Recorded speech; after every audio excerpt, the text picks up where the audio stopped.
Hi friends, ಇವತ್ತು ಬೆಳಗ್ಗೆಯಿಂದ log start ಮಾಡ್ಕೊಂಡಿದ್ದೀನಿ. ಬೆಳಗ್ಗೆ ಎದ್ದು ಒಂದು ಗ್ಲಾಸು ಬಿಸಿನೀರು ಕುಡಿತೀನಿ.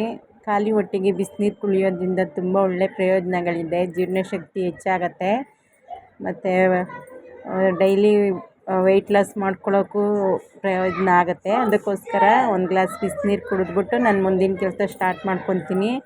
ದೋಸೆ ಮಾಡೋಕ್ಕೆಲ್ಲ ನೈಟೇ ರುಬ್ಬಿಟ್ಕೊಂಡಿದ್ವಿ. ಇವತ್ತು ದೋಸೆ ಮಾಡ್ಕೊಳ್ಳೋಣ ಅಂದ್ಬಿಟ್ಟು ದೋಸೆಗೆ ಚಟ್ನಿ ಮತ್ತು ಆಲೂಗಡ್ಡೆ ಪಲ್ಯ. ಚಟ್ನಿಗೆಲ್ಲ ರೆಡಿ ಮಾಡಿ ಇಟ್ಕೊಂಡಿದ್ದೆ ಮತ್ತು ಆಲೂಗಡ್ಡೆ ಎಲ್ಲ ಬೇಯಿಸಿಟ್ಕೊಂಡಿದ್ದೆ. ಇದನ್ನೆಲ್ಲ ಸಿಪ್ಪೆ ತೆಗ್ದು ಬಿಡಿಸ್ಕೊಬೇಕು. ಸಿಪ್ಪೆಲ್ಲ ತೆಗ್ದಿರಲಿಲ್ಲ, ಬೇಯಿಸಿದ್ದ ತಣ್ಣಗಾಗಲಿ ಅಂತ ಹಾಗೆ ಇಟ್ಟಿದ್ದೆ.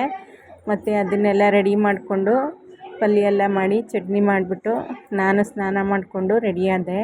ಕೆಲ್ಸಕ್ಕೆ ಹೋಗ್ಬೇಕಲ್ಲ, ಟೈಮ್ ಆಗಿಬಿಡುತ್ತೆ ಅಂದ್ಬಿಟ್ಟು ಬೇಗ ಸ್ನಾನ ಮಾಡಿ ರೆಡಿಯಾಗಿ ನೋಡಿ ದೋಸೆ, ಚಟ್ನಿ ಮತ್ತು ಆಲೂಗಡ್ಡೆ ಪಲ್ಯ. ಈಗ ಟಿಫನ್ ಮಾಡ್ಕೊಬೇಕು. ಟಿಫನ್ ಮುಗಿಸ್ಕೊಂಡು ನಾನು ಕೆಲ್ಸಕ್ಕೆ ಹೋಗಬೇಕು. ನನ್ನ ಮಕ್ಕಳು ಇನ್ನೂ ಮಲಗಿದ್ರು, ಎದ್ದಿರಲಿಲ್ಲ. ಅವರು ಸ್ಕೂಲ್ ರಜೆ ಇದೆಯಲ್ಲ, ಅವರು ಮಕ್ಕಳು ಲೇಟೇ ಎದ್ದೇಳೋದು.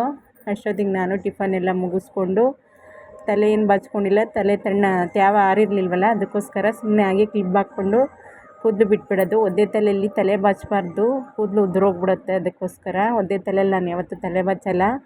ಚೆನ್ನಾಗಿ ಡ್ರೈ ಆದಮೇಲೆ ತಲೆ ಬಾಚ್ಕೊಳ್ಳೋದು. ಇದರಿಂದ ತುಂಬ ಒಳ್ಳೆಯದು ಏರ್ಗೆ. ಮತ್ತೆ ಎಲ್ಲ ರೆಡಿಯಾಗಿ ಕೆಲ್ಸಕ್ಕೆ ಹೊರಟೆ.